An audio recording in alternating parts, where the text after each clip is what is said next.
akan memimpin kita, dan pada hari ini kita telah diberikan seorang pemimpin yang berani berkata yang tegas di kancah dunia demi membela Palestina, dan ini harus diiringi dengan persatuan kita sebagai bangsa.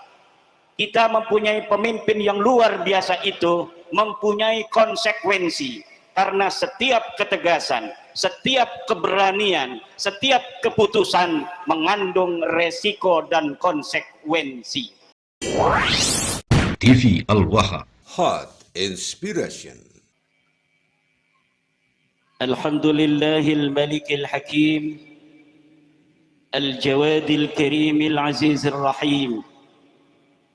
فالطريق إليه واضح للقاصدين والدليل عليه لائح للناذرين والصلاة والسلام على سيدنا محمد وعلى آله وصحبه أجمعين يا حي يا قيوم يا حنان يا منان يا ديان يا سلطان يا ذا الجلال والإكرام اللهم اجعل هذه البلدة إندونيسيا بلدة آمنة مطمئنة واجعل أهلها من عبادك الصالحين وآت يا ربنا رزقها من كل مكان ومن كل أرض وكل منبع آمين يا الله يا رب اللهم يا حي يا قيوم يا حنان يا منان يا ديان يا سلطان يا ذا الجلال والإكرام أما بعد فيا أصحاب الفضائل حضرات المكرمين para alim, para ulama, para kiai, para kesepuhan, wabil khusus ketua panitia Kiai Haji Nur Hasan yang Allah berkahi dengan acara haul Embah para wali Kali Pucang Batang, yang hadir diberkahi apalagi ketua panitianya. Yang saya hormati Ketua PWI LS Kabupaten Batang, Panglima LS Kabupaten Batang, Ketua PCNU Kabupaten Batang, Ketua Ansor Kabupaten Batang, para kiai-kiai yang hadir juga dari berbagai daerah. Alhamdulillah, ada kesepuhan kita dari Pemalang, Kiai Lukman, kesepuhan kita dari Batang, dari Pekalongan, dari Kendal, Panglima Danang Sutawijaya dan lain sebagainya. Panglima dari Jawa Tengah pun hadir, Panglima Laskar Sabilillah Jawa Tengah, Panglima Gus Nukman. Tepuk tangan untuk Panglima LS. Para ibu-ibu yang cantik, para bapak-bapak yang Allah berkahi insya Allah dengan keturunan yang saleh dan salihah, aparat pemerintah kita yang luar biasa menghadapi berbagai macam tekanan politik, tekanan ekonomi yang hadir pada malam hari ini yang kita banggakan, Bapak Camat, Bapak Kapolsek, Bapak Denramil. Mudah-mudahan bangsa Indonesia pada masa pemerintahan presiden kita yang luar biasa, kita lihat kemarin presiden kita di Turki, banyak kepala negara yang hadir, tapi hanya kepala negara Indonesia yang disambut dengan begitu meriah dengan pasukan berkuda dari negara Turki. Ini adalah penghormatan bukan hanya untuk Bapak Presiden Prabowo dari Erdogan, presiden dan rakyat Turki, tapi penghormatan bangsa Turki, negara Turki untuk seluruh bangsa Indonesia. Bagaimana kita lihat juga kemarin, ibu-ibu jangan suka hanya nonton sinetron, tonton berita Pak Prabowo ada di luar negeri. Bagaimana pidato dalam bahasa Inggris, pidato dalam bahasa Indonesia di luar negeri dalam forum resmi. dalam forum-forum yang tidak resmi pakai bahasa Inggris. Apa yang beliau katakan? Beliau Presiden Republik Indonesia mewakili seluruh bangsa Indonesia, siap menerima saudara-saudara kita dari Gaza yang sedang sakit untuk diobati di Indonesia. Anak-anak yatim yang tidak punya ayah, yang ayahnya gugur dibom oleh Israel laknatullah alaihim, siap untuk ditampung di Indonesia, diberikan kehidupan, diberikan pendidikan, dan kalau dia sudah pintar akan dikembalikan lagi ke Gaza, Palestina. Ini adalah senada dengan denyut nadi bangsa Indonesia yang tidak sudi saudaranya di Palestina dijajah, dizalimi, dibunuh, dinistakan, rumahnya dibom oleh orang-orang kafir Yahudi. Kita hanya bisa berdoa. Telah lama kita menantikan seorang kesatria bangsa Indonesia yang akan memimpin kita, dan pada hari ini kita telah diberikan seorang pemimpin yang berani berkata yang tegas di kancah dunia demi membela Palestina. Dan ini harus diiringi dengan persatuan kita sebagai bangsa.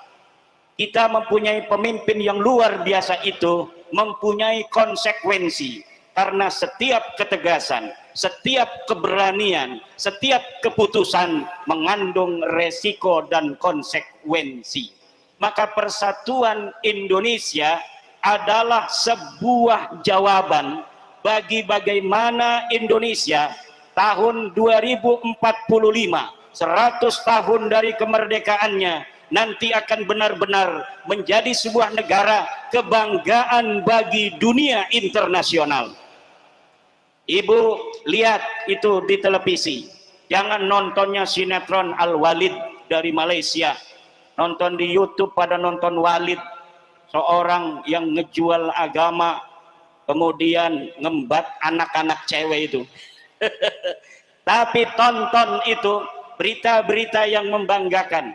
Bagaimana kiprah internasional kita hari ini begitu diperhitungkan oleh dunia internasional.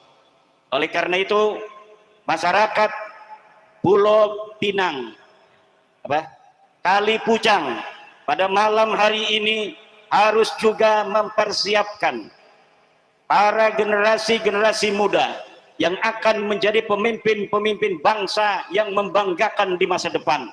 Bukan hanya dia sebagai pemimpin yang dengan partai yang sebagai kendaraannya dia bisa menjadi presiden, kemudian tidak ada apa-apa yang bisa dilakukan, tetapi bagaimana dengan dia menjadi pemimpin, dia menjadi presiden, mewakili kebanggaan kita sebagai bangsa, yang dimana bangsa kita sejak masa lalu merupakan bangsa besar, bangsa yang diperhitungkan dunia.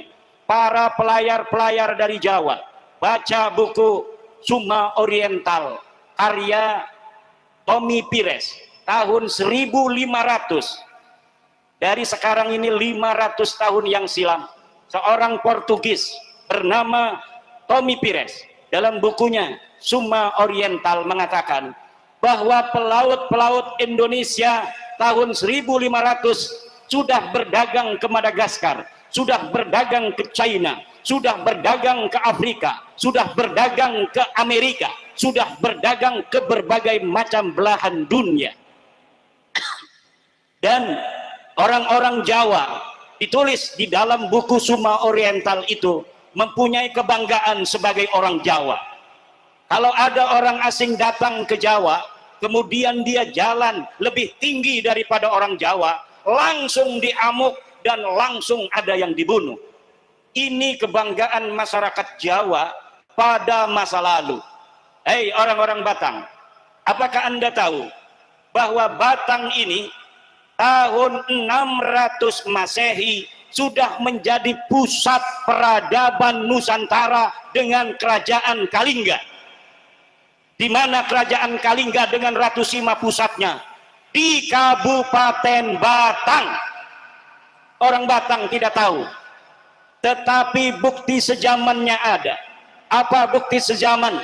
Sumber primer bagi Kabupaten Batang, putra-putri Batang hari ini yang hidup di Kabupaten Batang merupakan keturunan-keturunan dari kesatria-kesatria kerajaan Kalingga pada abad 600 Masehi. Mana bukti sejamannya? Lihat Prasasti Sojomerto.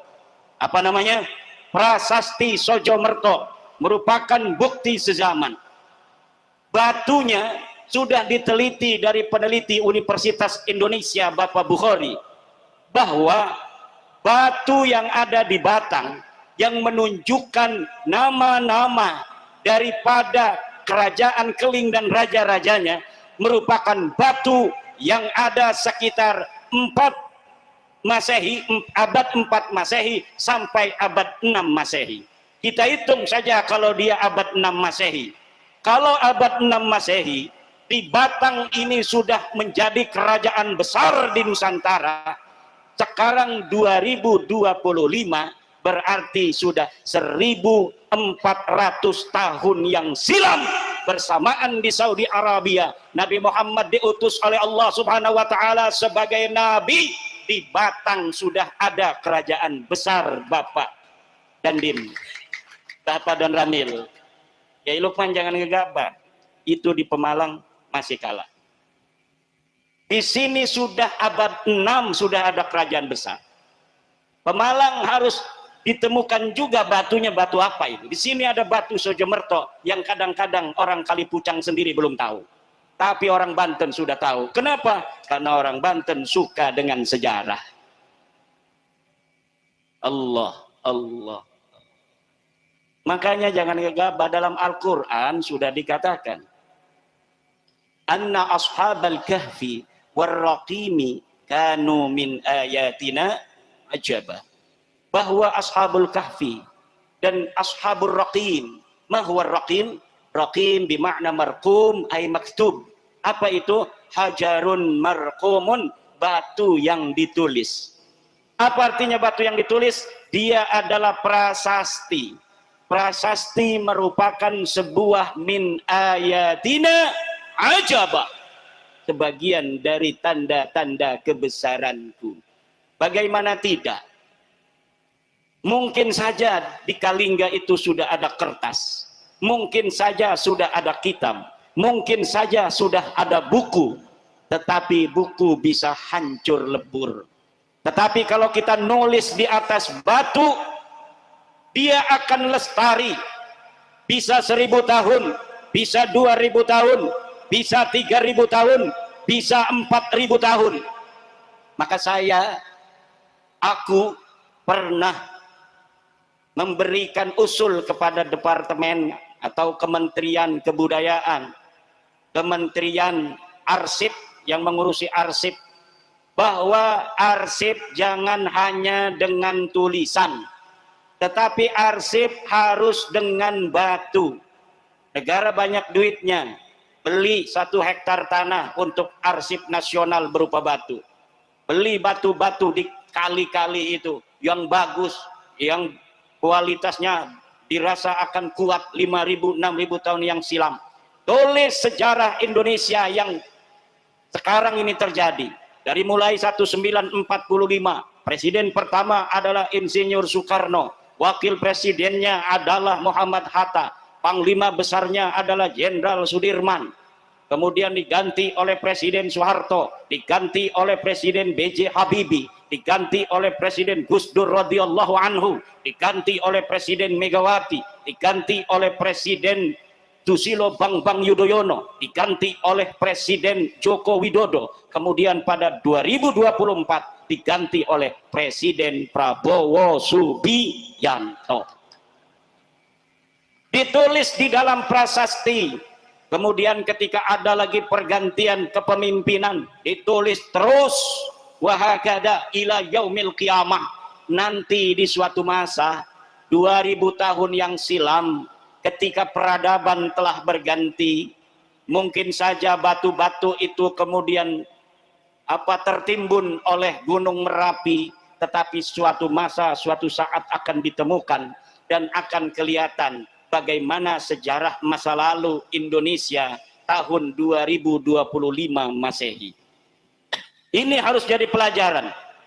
Ini harus menjadi i'tibar. Bagaimana kita mengenal masa lalu hanya dari batu-batu yang ditinggalkan oleh leluhur kita, orang-orang Kalingga di Batang ini. Bagaimana orang-orang Pajajaran mengenal Prabu Siliwangi dari batu tulis yang ditinggalkan oleh Prabu Siliwangi. Bagaimana orang-orang Mataram masa lalu dinasti Sailendra mengenal seleluhur mereka dengan Borobudur yang ditinggalkan begitu megah, dengan Roro Jonggrang, dengan Candi Prambanan dan lain sebagainya. Tapi kalau kita hanya menyiapkan kertas yang terbuat dari kayu bahannya, kertas bisa dimakan rayap, saudara. YouTube ini hanya ketika Google masih ada, ketika satelit masih berfungsi.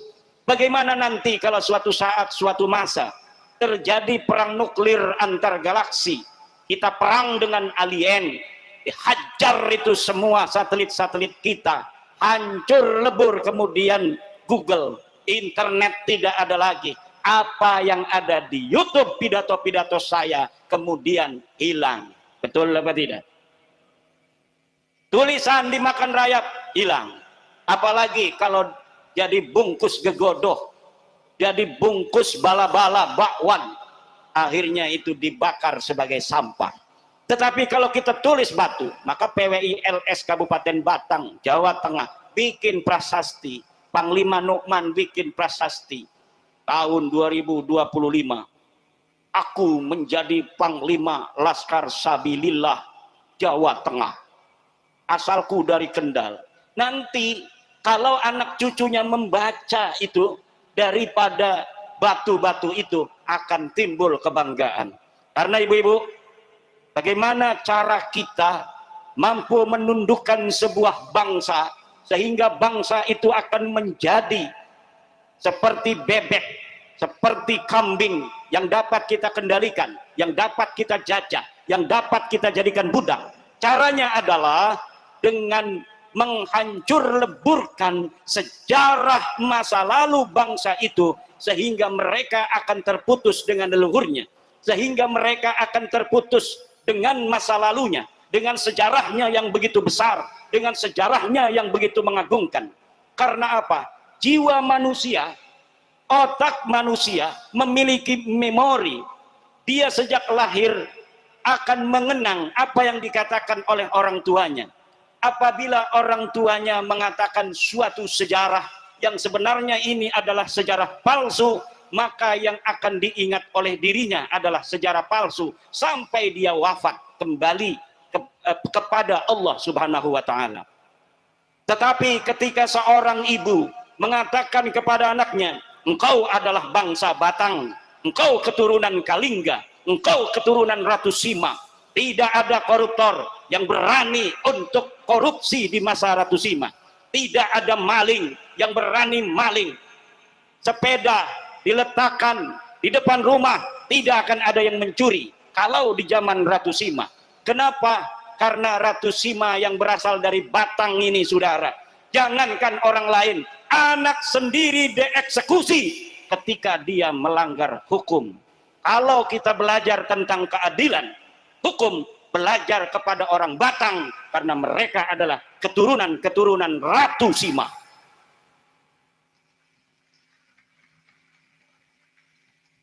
Kalau belajar tentang keberanian, belajarlah kepada orang-orang Batang, karena mereka adalah keturunan kesatria Kalingga. Kami tidak mengenal Kiai Kalingga apa, kita mengurus Batang sing zaman pengen. Kenapa? Karena memang sejarahnya belum dieksplorasi oleh putra-putra Batang sendiri. Darani Batang iku bangketa, bukan. Batang adalah dahan yang terkuat, yang darinya muncul kemudian buah-buahan yang lebat, yang manis rasanya. Itulah Batang. Siapa orang yang hari ini mencatat tentang sejarahnya yang luhur, maka anak cucunya akan mengetahui keluhurannya.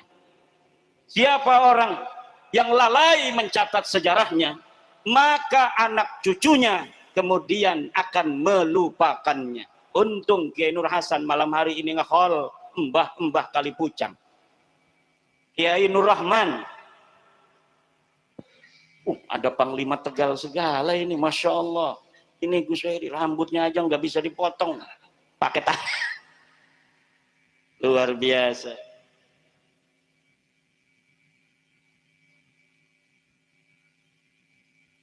Jaya Katuang. Tahu Jaya Katuang? Berdiri. Itu masa lalu Jaya Katuang dari kerajaan Kediri. Kenal Ken Arok, Singosari. Kenalnya Walid, semua Walid. Kita harus mengenal yang namanya Ken Arok. Kita harus mengenal yang namanya Jaya Katuang. Kita harus mengenal Raden Wijaya. Kita harus mengenal Lembu Sora. Kita harus mengenal Arya Teja. Kita harus mengenal Patih Nambi. Kita harus mengenal Raden Patah. Kita harus mengenal Sunan Gresik. Kita harus mengenal Sunan Ampel. Kita harus mengenal Sunan Muria. Kita harus mengenal Sunan Bonang. Kita harus mengenal Sunan Kalijaga. Kita harus mengenal Sunan Gunung Jati, Syarif Hidayatullah. Makanya anak-anak kita suruh nyanyi. Nyanyinya jangan balonku ada 5, itu aja nggak apa-apa, itu dihafal. Tapi ditambahin lagu Wali Songo, Syarif Hidayatullah.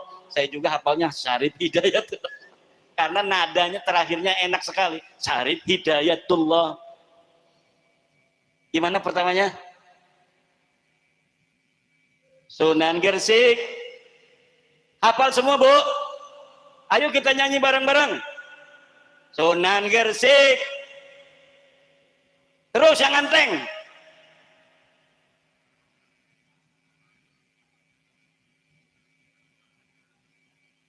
Tepuk tangan. Luar biasa ini, alhamdulillah. Jaya Katuang pakai benderanya apa? Merah putih. Singasari pakai bendera apa? Merah putih. Kerajaan Mataram kuno pakai bendera apa? Merah putih. Kerajaan Surakarta setelah dia berpisah dengan saudaranya Jogja pakai bendera apa? Merah putih. Kerajaan Aceh pakai bendera apa? Merah putih. Kerajaan-kerajaan di Sulawesi, Bone, benderanya juga merah putih. Apa yang dibawa oleh Sisi Ngemangaraja ketika perang melawan Belanda? Apakah dia pakai bendera-bendera yang lain? Tidak. Dia memakai bendera merah putih. Pangeran Diponegoro 1825 ketika perang Jawa, bendera apa yang dia gunakan? Merah. Majapahit benderanya apa? Merah. Kerajaan yang warnanya Golkar itu cuma Banten nama Demak. Warnanya kuning. Namanya kerajaan Golkar. Karena Banten itu anaknya Demak, jadi benderanya sama kuning. Tapi yang lainnya merah putih. Makanya karena kebanyakan bendera-bendera Nusantara adalah merah putih. Para founding father bangsa kita, Insinyur Soekarno, Muhammad Hatta, Husni Tamrin dan lain sebagainya, kemudian mensepakati bahwa bendera kita adalah merah, merah, merah. Jadi merah putih sudah ribuan tahun bersama anak-anak bangsa Nusantara. Tidak ada yang mengatakan sejak zaman dulu para sejarawan bahwa merah putih hanya keluar baru tahun 1945. Tidak, saudara. Tapi merah putih bersama bangsa Indonesia sudah ribuan tahun yang silam. Dari saripati budaya dan memori kolektif bangsa Indonesia terciptalah bendera kesayangan kita, merah putih, yang hari ini ada di lengan-lengan para laskar sabilillah perjuangan Wali Songo Indonesia dan Banser Ansor. Saya ledek tadi Bapak polisi dengan Bapak TNI. Kenapa kalah dengan PWI? Ada lambang bendera merah putih, banser, ketuanya mana? Ketua Batang pakai banser, ada merah putihnya. Tentara sudah nggak ada, polisi di bajunya nggak ada. Kata Kiai Kesepuhan, karena tentara dan polisi merah putihnya sudah ada di dalam dada dan sudah ada di dalam jiwa. Tetapi khusus PWLS, walau merah putih itu terletak di bajunya, tapi dia juga selalu berkibar-kibar di dalam dada dan jiwa daripada para laskar sabilillah perjuangan Wali Songo Indonesia. Ini merah putih ini harus berkibar ila yaumil qiyamah. Indonesia ini ibu-ibu tahun 45 anugerah yang sangat terbesar bagi bangsa Nusantara. Dari zaman dulu kita di bangsa Nusantara ini terdiri dari berbagai macam kerajaan-kerajaan.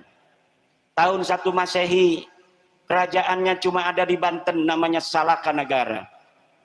Kemudian 4 Masehi itu ada di Martapura di Kalimantan, kemudian Kalingga ada di Batang, kemudian Tarumanegara ada di Bekasi, tapi berbeda-beda kerajaannya. Kemudian abad-abad selanjutnya, pada abad ke-10 Masehi muncul Singosari, kemudian Mataram kuno abad ke-7, abad 13 muncul Majapahit. Majapahit hampir saja menguasai seluruh Indonesia, tapi sayang umur Majapahit tidak begitu panjang, hanya 200-an tahun Majapahit. Kemudian muncul kesultanan-kesultanan Islam. Di Demak ada kesultanan Islam didirikan oleh Raden Patah Demak. Di Giri Kedaton di Jawa Timur ada Kesultanan Kedatuan Giri. Di Cirebon kemudian ada Kesultanan Cirebon. Di Banten Kesultanan Banten. Di Jayakarta itu fasal daripada kesultanan yang ada di Banten. Tapi kita belum pernah bersatu seperti tahun 45 dari Aceh sampai Papua.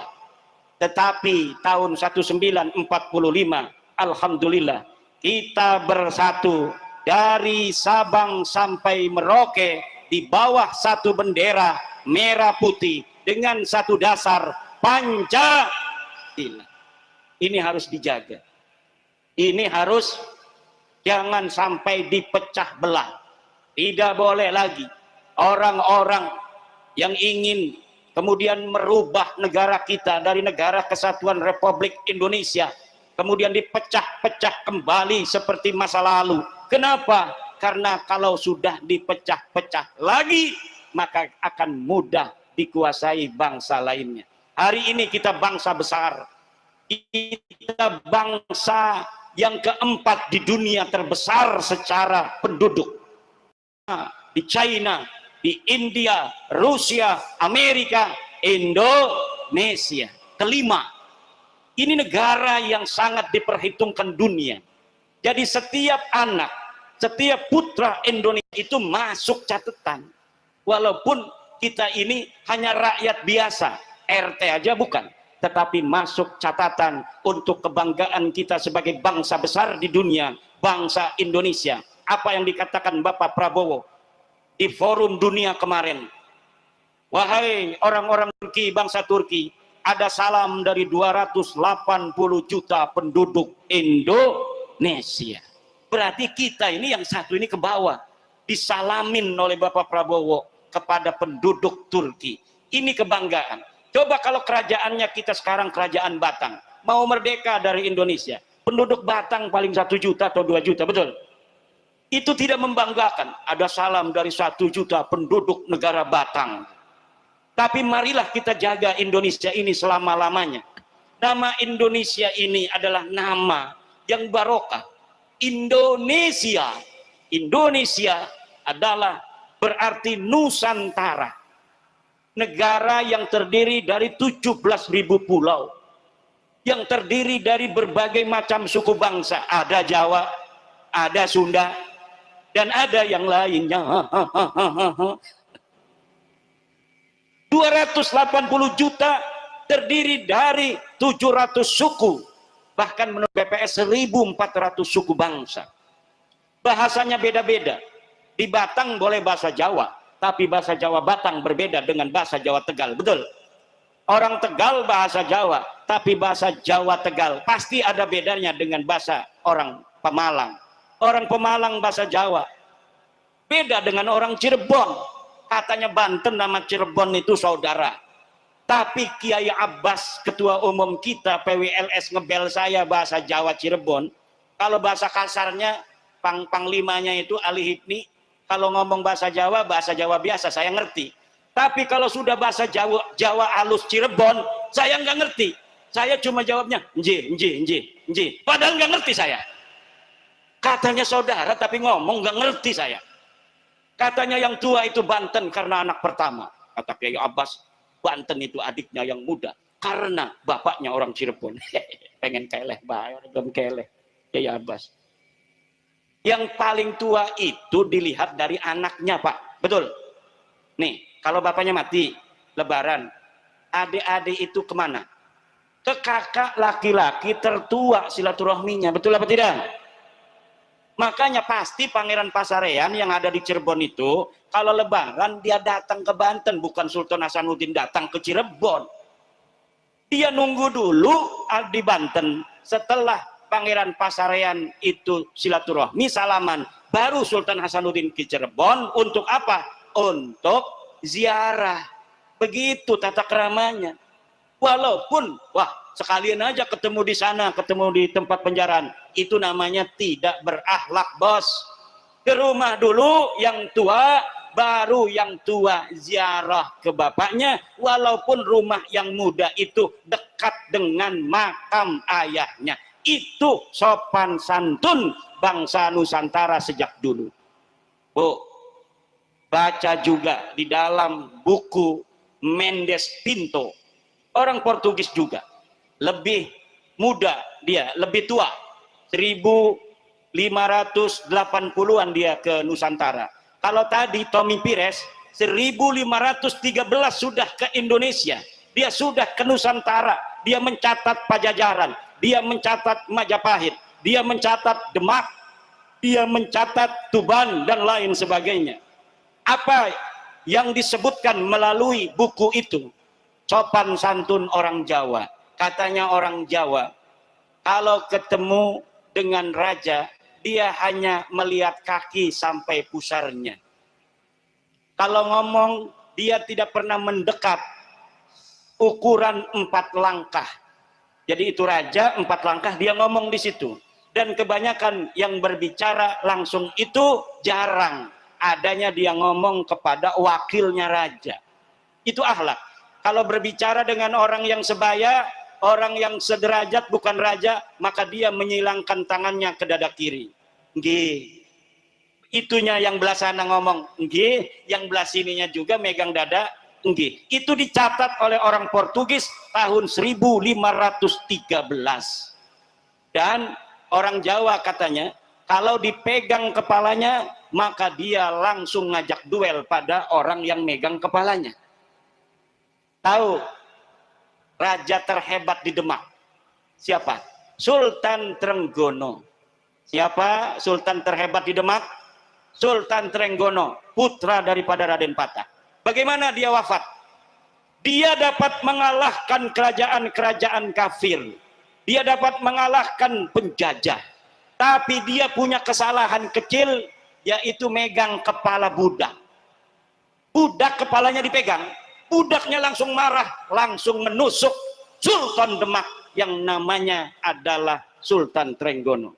Jadi dia wafat itu bukan oleh musuh, tetapi karena dia punya pembantu, anak kecil masih muda umur 17-an, kemudian dia menyuruh budaknya ini mengambilkan sesuatu, kemudian salah sampai megang kepalanya.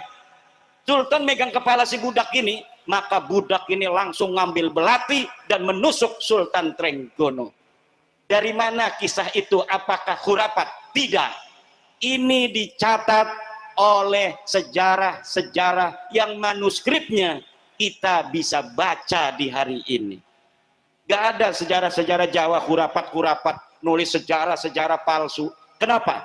Karena kita bukan bangsa pembohong. Kita adalah bangsa yang jujur. Kita bangsa yang telah diakui oleh dunia kejujurannya. Kita bangsa yang diakui oleh dunia kekasatriaannya.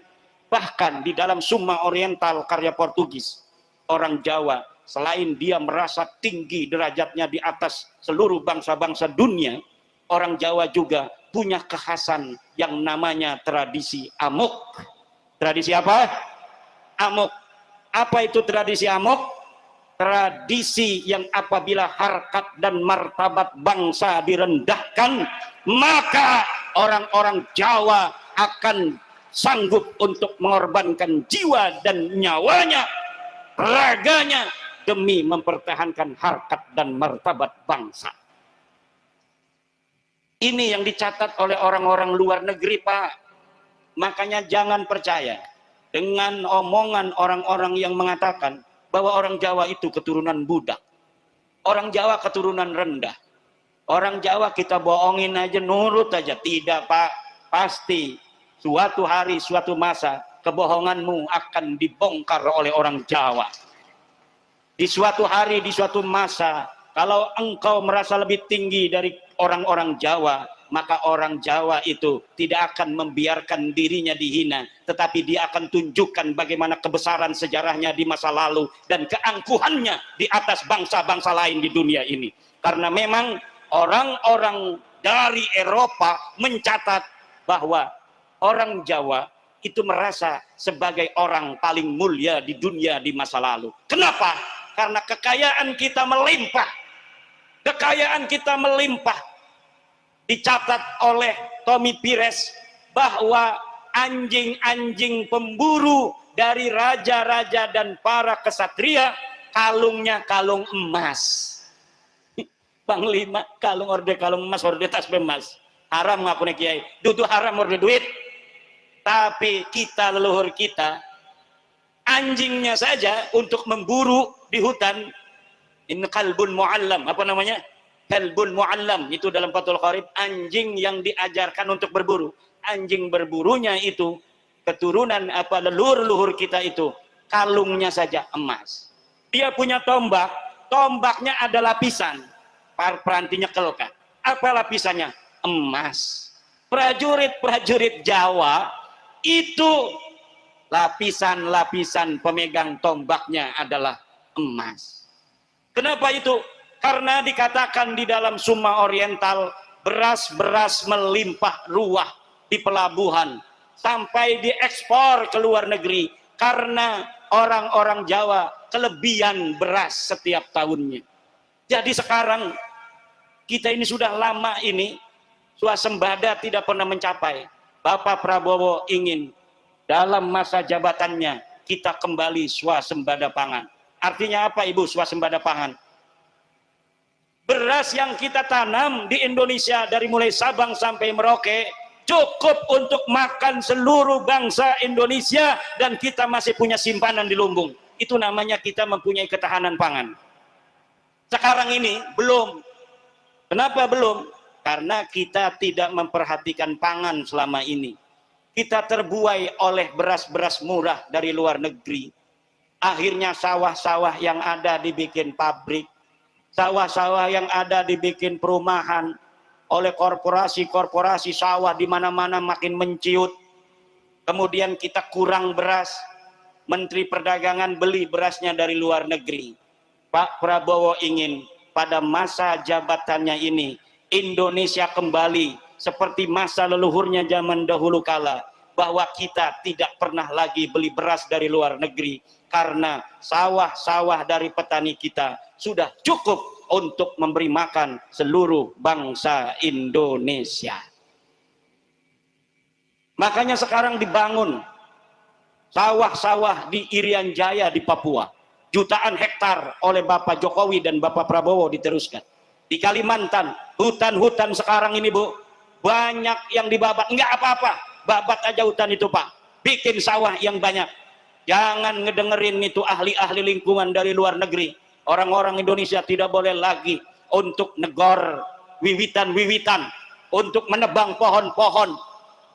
Buat apa kita banyak pohon kalau kita nggak makan? Kita mau makan pohon? Bikin aja sawah-sawah yang banyak. Untuk apa? Ketahanan pangan. Bu, ibu, kalau ibu ini kan mikirnya cuma dapur, betul? Mikiri laki wayuh, betul? Tapi Bu, sebenarnya ini dunia ini Bu, dunia sedang tidak baik-baik saja. Dunia ini sedang tidak baik-baik saja. Ada ancaman resesi dunia. Amerika Bu, negara yang katanya kaya raya, sekarang ini lagi puyeng mikiri utang. Utangnya udah ribuan triliun, jutaan triliun ke luar negeri. Makanya sekarang dia, orang Indonesia yang ngirim barang ke Amerika harus bayar 32% pajak. Allah. Ada yang suruh bayarnya 50%, ada yang suruh bayarnya 60%. Jadi kalau kita mau jual sapu ke Amerika, harganya itu adalah 10.000, maka kita harus bayar untuk sapu yang kita jual ke Amerika 3.600 atau 3.200. Jadi harganya akan semakin mahal. Nah, kemudian Cina melawan.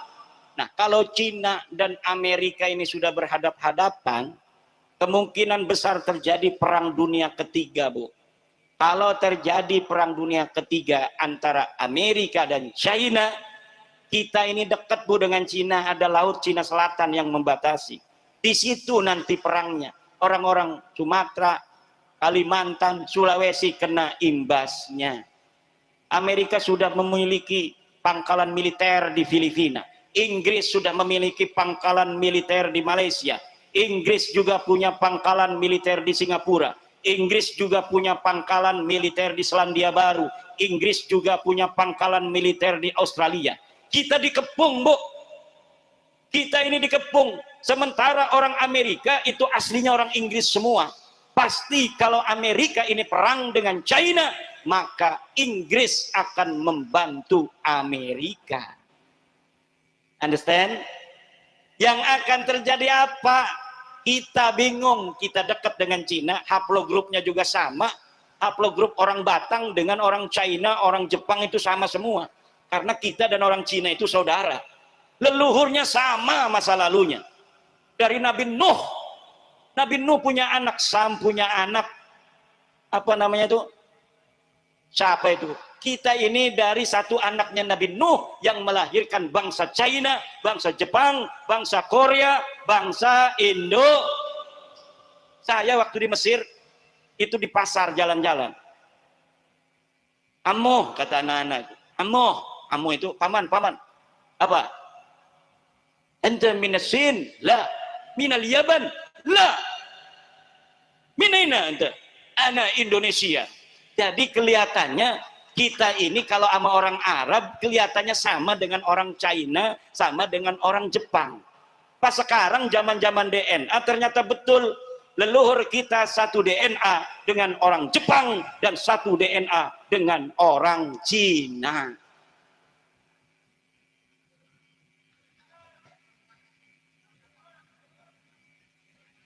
Panitia tadi berbisik-bisik sama saya.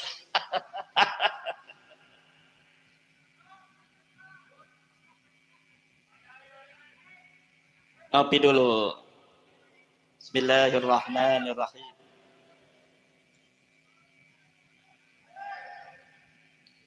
Ini yang terpenting ini hari ini nih PWI.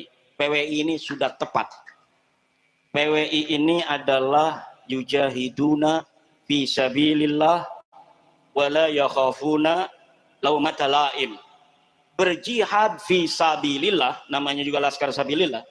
Wala yakhafuna laumata laim, dan tidak takut terhadap cercaan orang-orang yang mencerca. Artinya apa? Kita punya tanggung jawab besar. apa-apa yang hari ini belum sempat dilakukan oleh negara karena kesibukan negara menghadapi berbagai macam tantangan. Itu harus dilakukan oleh kita sebagai bangsa yang diwakili oleh Laskar Sabilillah. Nomor satu, kita dilahirkan dari rakyat dan bangsa Indonesia, harus menjaga rakyat dan bangsa Indonesia. Harkatnya, martabatnya, kemuliaannya harus dijaga oleh Laskar Sabilillah Perjuangan Wali Songo Indonesia. Tidak boleh ada siapapun menghina bangsa Indonesia. Bangsa Indonesia bangsa besar, masa lalu merasa dirinya sebagai bangsa yang paling mulia di atas dunia. Ini bangsa Jawa, bos. Jangan sembarangan, bos. Bangsa yang sejak dulu diberikan karunia dengan kekayaan yang ada di atas buminya, kekayaan yang ada di bawah buminya, kekayaan yang ada di airnya, kekayaan yang ada di gunungnya, minyaknya, nikelnya, dan lain sebagainya. Diberikan untuk siapa? Putra putri Indonesia. Sebesar-besarnya hanya untuk kemuliaan bangsa Indo, yang berjuang bangsa, yang jadi pahlawan harus bangsa, yang harus jadi presiden bangsa, yang jadi TNI bangsa, yang jadi menteri bangsa. Jangan jongos-jongos Belanda.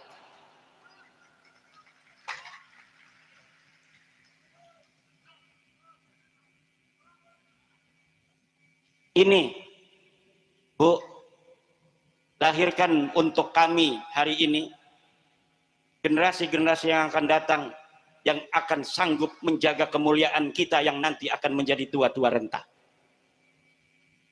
Kita sekarang masih muda, betul? Bu, saya masih muda apa udah tua? Bu, kata ibu-ibu, bapak-bapak muda, tapi kata cucu saya udah tua. Cucu saya hampir 2, Bu. Yang satu udah 3 tahun, yang satu dalam kandungan. Tua kan?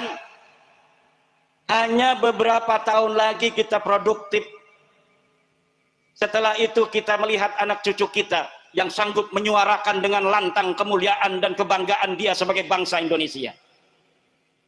Kalau ibu-ibu tidak bisa melahirkan untuk kami putra-putri yang akan sanggup menjaga harkat martabat kami, maka tunggulah kehancuran bangsa Nusantara ini di masa depan.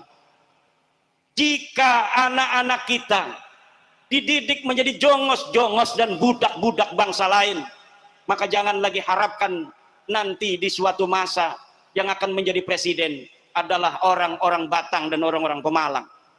Bisa jadi kita hanya menjadi jongos-jongos saja.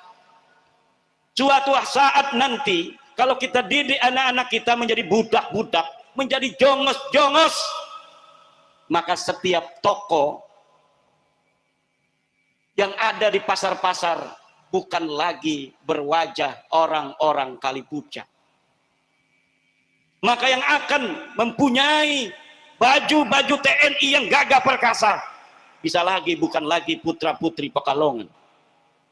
Maka jaga kemuliaan ini, bukan hanya menjaga daripada tanah dan airnya, tapi kita harus menjaga jiwanya anak-anak kita, untuk kita katakan sejak dia menjadi seorang manusia, dia baru dilahirkan di dunia, engkau putra bangsa Nusantara, engkau putra Kalingga, orang mulia di dunia ini.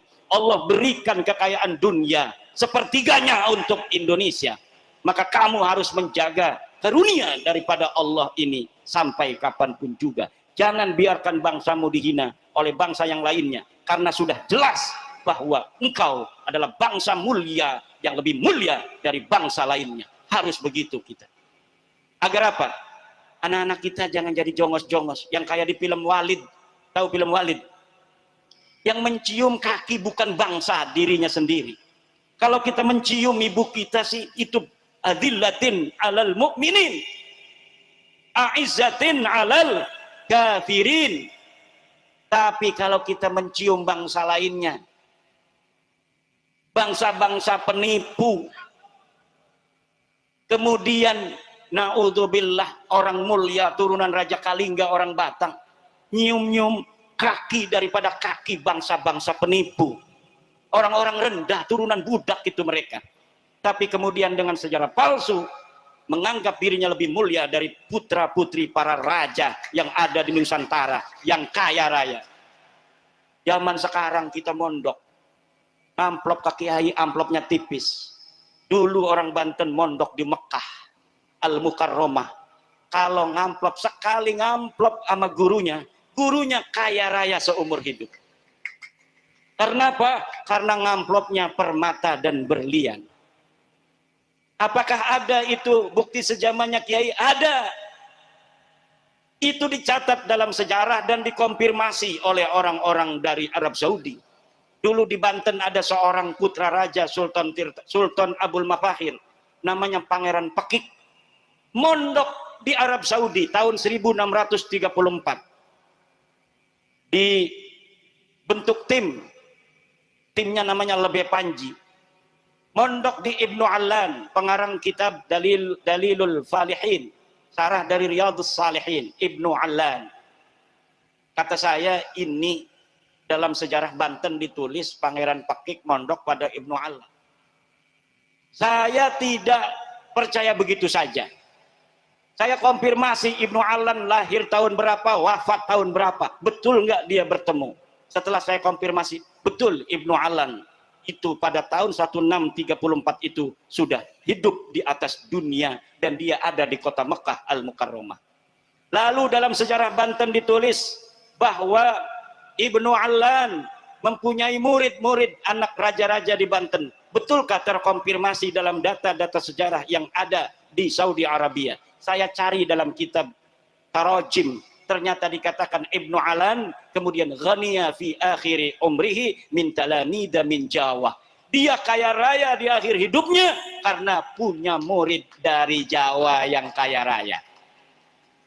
Oh, Inggris tahun 1680-an di Banten itu sudah ada duta besar.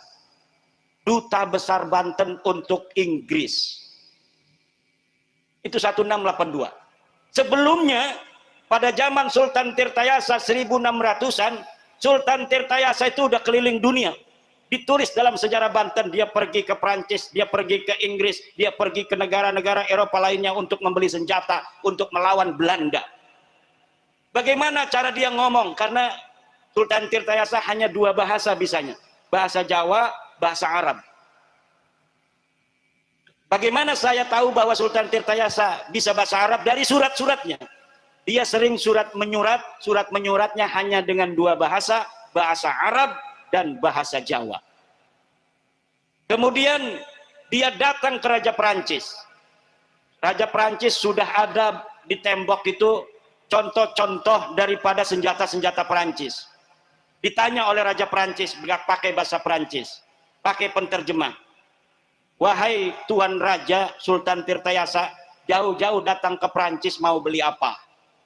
Sultan Tirtayasa kemudian ngambil inten berlian di sebuah wadah, ditaruh di atas meja sambil digelundungkan. Inten berlian semua. Kemudian dia nuding-nuding senjata yang ada di tembok. Jadi kayak beli sultan-sultan zaman sekarang itu beli mobil-mobil mewah itu. Nggak ada harganya bagi leluhur-leluhur kita. Kenapa? Karena kita bangsa kaya raya di masa lalu. Itu baru hanya kerajaan satu Banten yang dari Jakarta sampai ke Merak. Belum seluruh Indonesia. Andalas. Kerajaan di Sumatera, kenapa dia disebut Andalas? Karena kerajaan emas. Di Jawa ini, kerajaan-kerajaan itu kenapa bisa hidup sendiri-sendiri? Karena mereka di bawahnya anak emas. Dia makan dari sawah dan dia kekayaannya dari emas. Orang-orang Keling, orang-orang dari Madagaskar, orang-orang dari Eropa datang ke sini menjual pakaian-pakaian. Kita menjual intan berlian. Masya, ditambah dengan emas lainnya, emas berupa merica-merica. Kita selain punya emas bener, juga kita punya emas merica. Pada zaman Majapahit pakai apa mata uang kita? Mata uang Cina. Tapi itu untuk recehnya. Kalau untuk uang-uang besar itu menggunakan emas asli dari Jawa yang paling kecil itu ukurannya 15 gram. Jadi kalau kita mau beli-beli yang murah-murah itu pakai koin dari Cina. Tapi kalau kita mau beli rumah misalnya itu pakainya koin-koin dari Jawa sendiri yang satu koinnya itu adalah emas 15 gram. Ini ada di data-data Portugis. Betapa kaya rayanya kita. Makanya ayo bersatu, betul. Jaga kekayaan bangsa kita. Jaga martabat bangsa kita. Jaga kiai-kiai kita. Jaga PWI LS kita. Jaga Nahdlatul Ulama kita. Jaga pemimpin kita. Jaga Prabowo. Jaga Gibran Rakabuming Raka. Jaga gubernur kita. Jaga bupati kita. Bupati-bupati yang bukan bupati kibin. Kalau bupati kibin nggak usah dijaga. Bupati-bupati yang masih jadi kibin-kibin, menteri kalau ada yang masih kibin menawi dipecat benang presiden. Gawe rungsep alam dunia kita untuk berjuang demi kemuliaan bangsa, dia yang menjadi penghalang. Di sini ini ada bulldozer Allah, awas bukan kelindes. Bulldozer Allah itu seorang ngedeleng sapa-sapa nang ngarep lindes, minggir orang minggir, minggir orang minggir, minggir orang minggir. Menteri Kibin pecat, Menteri Kibin pecat. Orang dipecat gawe rungsep alam dunia. Bu, sing dalam-dalam tuh disi ngomongnya, oh ya Allah, barang ning kene menom-menom, orang rene-rene, sing kene mah tua-tua. Assalamualaikum. Alhamdulillah, semangat madep rene mah. Iki Gus Hairi sengaja kinu ngaling-ngalingi menoko, dodok ning ngarepku. Ora kedeleng sing mau. Sengaja iki. Gus Hairi iki sengaja ngaling-ngalingi iki. Pengen dewek bae Gus Hairi iki. Bu, ari wong Kresek mah ngomong Jawa ini pada karo wong Pemalang, pada karo wong Batang. Kenapa pada asale wong kene pengen lagi zaman Sunan Gunung Jati, Syarif Hidayatullah, Raja Demak, Arab apa arane ngalahaken wong Belanda, wong Portugis, iku pasukanane sing Kadilangu, sing Banyumas, sing Tegal, sing Pemalang, sing Batang, sing Pakalongan, sing Brebes, Merana, sing Cirebon terus ning Banten. Ana sing balik maning, ana sing ora balik. Lah buyut-buyut kita iki sing ora balik maning ning Pemalang, ora balik maning ning Batang, dadi wong Banten, kawin karo wong Banten, dadi ngomong Jawa kaya wong Sunda, ngomong Sunda kaya wong Jawa. Mendalungan. Diomong wong Jawa ya ana ning Sunda, diomong wong Sunda ngomongnya Jawa. Di Kabupaten Tangerang ada 7 kecamatan yang ngomongnya Jawa kaya wong Batang, kaya wong Tegal. Ada lagi yang lebih ngamblak itu orang-orang Bojonegara, sama Jawanya tapi gayanya beda. Mungkin Tegal bener kamu.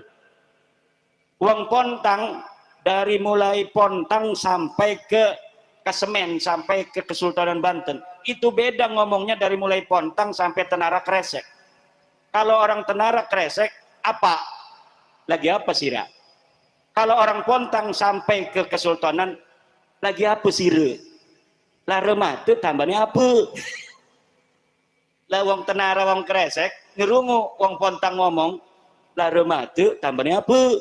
Kerungune apu. Jadi lara mata tambahnya apu. Wah tuh matanya dokone apu. Tutu waras nyingkin bengkak. Haul-haul makanya niki ibu-ibu lan bapak-bapak ngingetaken leluhur. Coba ditulis mbah-mbah kali pecang siapa-siapa. Syarifuddin, Khairuddin, Syabuddin ya. Siapa-siapa sih? Akeh iki kudu dicatat sejarah premen. Bukan engkone arane dadi al-anu asli wong turunan Kalingga. Agama boleh berbeda kita dengan leluhur kita, tidak apa-apa, tapi DNA-nya sama.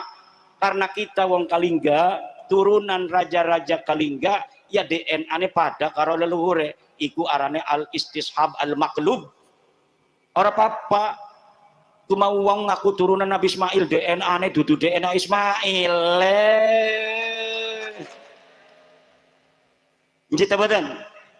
Kita orang-orang Jawa, orang-orang besar di masa lalu yang akan kita jaga kebesarannya sampai hari kiamat nanti.